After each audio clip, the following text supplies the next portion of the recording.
নমস্কার বন্ধুরা, আমি হেমন্তী ফুডি হেমুতে আপনাদের সবাইকে স্বাগত। আজকে আমি রান্না করতে চলছি বাঙালির প্রিয় খাবার চিকেন বিরিয়ানি। বিরিয়ানি ছোট বড় সকলের প্রিয় খাবার।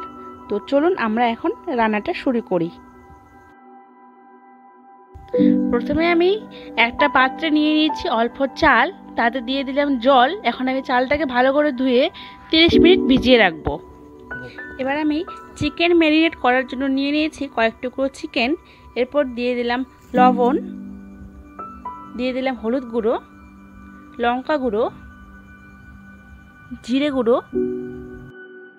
গরম মশলা, রসুন বাটা, আদা বাটা, কাঁচা লঙ্কা বাটা ও পেঁয়াজ বাটা।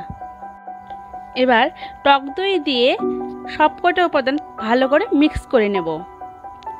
মিক্স করা হয়ে গেলে আমি এই ম্যারিনেট করা চিকেনকে 30 মিনিটের জন্য রেস্টে রেখে দেব। এদিকে আমি বিরিয়ানি বানানোর জন্য কেসের দুধ রেডি করে নিচ্ছি। এবার চাল সেদ্ধ করে নেওয়ার জন্য গরম জলে দিয়ে দিচ্ছি দারচিনি, লবঙ্গ, ছোট এলাচ ও বড় এলাচ।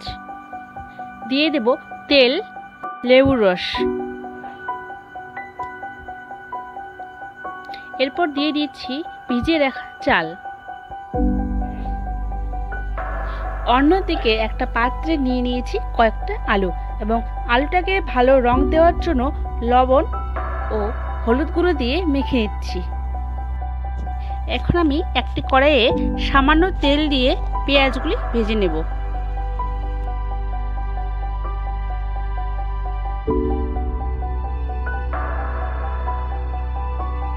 এদিকে বিরিয়ানির চালটা 80% রান্না হয়ে গেছে। বন্ধুরা, বিরিয়ানির চাল 80% রান্না করতে হয়, বাকি 20% দম দেওয়ার সময় হয়ে যায়। পেঁয়াজগুলো ভাজা হয়ে গেছে। এখন আমি একটা বাটিতে ভাজা পেঁয়াজগুলো তুলে নেব। ওই তেলেই মেখে রাখা আলুগুলোকে আমি ভেজে নেব।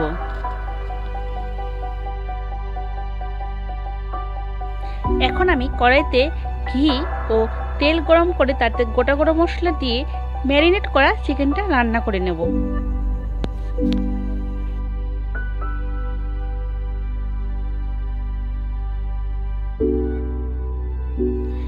এখন আমি ভেজে রাখা আলু দিয়ে চিকেনটাকে ভালো করে সেদ্ধ করে নেব।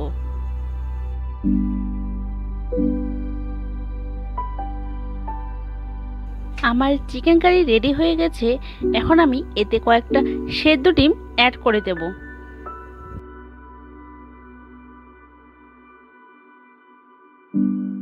এদিকে একটি বাটিতে সামান্য কেওড়া ওয়াটার ও রোজ ওয়াটার নিয়ে নিলাম।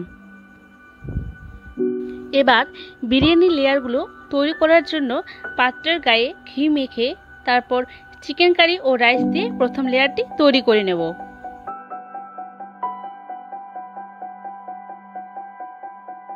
এখন দিয়ে দিচ্ছি ভাজা পেঁয়াজ, গরম মশলা, বিরিয়ানি মশলা, কেসের দুধ, চিকেন কারি,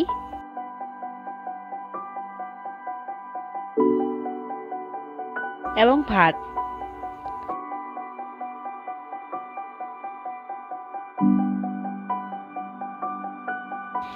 এরপর আমি দিয়ে দিচ্ছি বাকি চিকেন কারিটা, ডিম ও ভাতগুলো।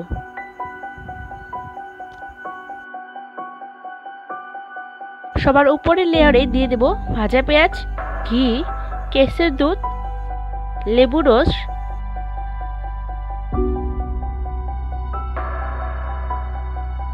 কেওড়া ও গোলাপ জল,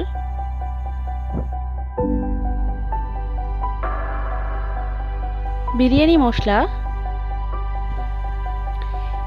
এরপর মেখে রাখা আটা দিয়ে পাত্রের ঢাকনাটা বন্ধ করে বিরিয়ানিটা দমে বসাবো। বিরিয়ানি দম দেওয়ার জন্য প্রথমে 10 মিনিট হাই ফ্লেমে, তারপর 20 মিনিট লো ফ্লেমে রান্না করব। দম দেওয়া হয়ে গেছে। এখন 10 মিনিট রেস্ট করে পাত্রের ঢাকনাটা খুলে দেব। বন্ধুরা, আমার বিরিয়ানিটি রেডি হয়ে গেছে। এখন আমি একটা থালায় বিরিয়ানি পরিবেশন করে নেব। আমার রান্নাটা ভালো লাগলে অবশ্যই লাইক, কমেন্ট, শেয়ারের মাধ্যমে আমাকে আরও নতুন নতুন ভিডিও বানানোর জন্য উৎসাহিত করবেন। Thank you.